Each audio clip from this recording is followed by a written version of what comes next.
पहली बात तो भारत धर्मनिरपेक्ष नहीं है। नेताओं ने हमको पढ़ा दिया और हमने उसको सुन लिया। धर्म के लिए अंग्रेजी में कोई शब्द ही नहीं है। रिलीजन धर्म नहीं होता। रिलीजन होता है पंथ, धर्म नहीं होता। अगर भारत धर्मनिरपेक्ष होता तो सुप्रीम कोर्ट के जजों की कुर्सियों पे नहीं लिखा रहता यतो धर्मस्ततो जय। सुप्रीम कोर्ट का ध्येय वाक्य है यतो धर्मस्ततो जय, और हाई कोर्ट का ध्येय वाक्य है सत्यम शिवम सुंदरम। अगर ये भारत धर्मनिरपेक्ष होता तो न हाई कोर्ट के जज की कुर्सी पे लिखा होता सत्यम शिवम सुंदरम, न सुप्रीम कोर्ट की जज की कुर्सी पे लिखा होता यतो धर्मस्ततो जय। ये बहुत बड़ी गलतफहमी है। भारत धर्मनिरपेक्ष नहीं है, भारत पंथ निरपेक्ष है। अब सवाल यह आया कि वेद पुराण पढ़ा सकते हैं तो बाइबल कुरान क्यों नहीं पढ़ा सकते? सरदार जी शायद यही बात कहना चाह रहे हैं, नहीं कह पा रहे, मैं कह दे रहा हूं। बिल्कुल नहीं पढ़ा सकते, बाइबल कुरान नहीं पढ़ा सकते। क्यों? क्योंकि बाइबल में सभी इंसान को एक समान नहीं माना जाता, लेकिन हमारा संविधान कहता है सब एक समान है। बाइबल में क्रिश्चियन और नॉन क्रिश्चियन के बीच में भेदभाव है, इसलिए बाइबल नहीं पढ़ाई जा सकती, कुरान नहीं पढ़ाई जा सकती। कुरान नहीं पढ़ाई जा सकती क्यों? क्योंकि कुरान में इस्लाम और नॉन इस्लाम, मुस्लिम और गैर मुस्लिम को समान नहीं माना गया है, उसमें भेदभाव किया गया है। वेद पुराण यह नहीं कहता है कि आप, वो कहता ही नहीं है कि आप सिख हो कि जैन हो कि हिंदू हो कि मुस्लिम, कुछ नहीं कहता।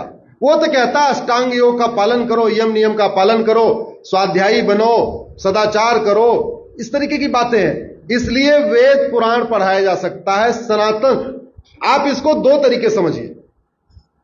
दुनिया में 1100 रिलीजन है, अगर भारत के परिप्रेक्ष्य में देखें तो दो तरीके, भारत में दो तरीके के रिलीजन है। एक इंडियन ओरिजिन रिलीजन, एक फॉरेन रिलीजन।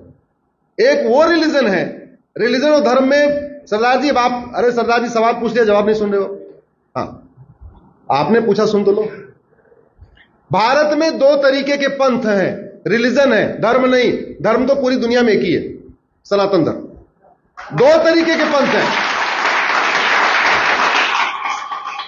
एक इंडियन ओरिजिन के रिलीजन, एक foreign religion. Sikhism, Jainism, Buddhism Bharat में शुरू हुआ, इसको कहते हैं इंडियन रिलीजन। क्रिश्चियनिटी, इस्लाम, ये फॉरेन में हुआ, इसलिए इसको कहते हैं फॉरेन रिलीजन। और इंडियन रिलीजन और फॉरेन रिलीजन में अंतर क्या है समझिए। Indian religion, Jain, Buddhism, Sikhism और हिंदुज्म में महिलाओं को बहुत सम्मान दिया गया है, महिलाओं को पूजनीय रखा गया है। फॉरेन, किसी भी फॉरेन रिलीजन में महिलाओं को पूजनीय कहा गया है। इंडियन रिलीजन में इंसान इंसान में भेदभाव नहीं किया गया है। गुरुवाणी में कहीं लिखा हुआ, आप मुझे बताओ कि हां जो सिख पंथ माने वो तो ठीक, जो सिख न माने वो गलत है, कहीं लिखा है? नहीं लिखा है। गुरु ग्रंथ साहिब में कहीं लिखा है क्या? नहीं लिखा है। उसमें लिखा हुआ है।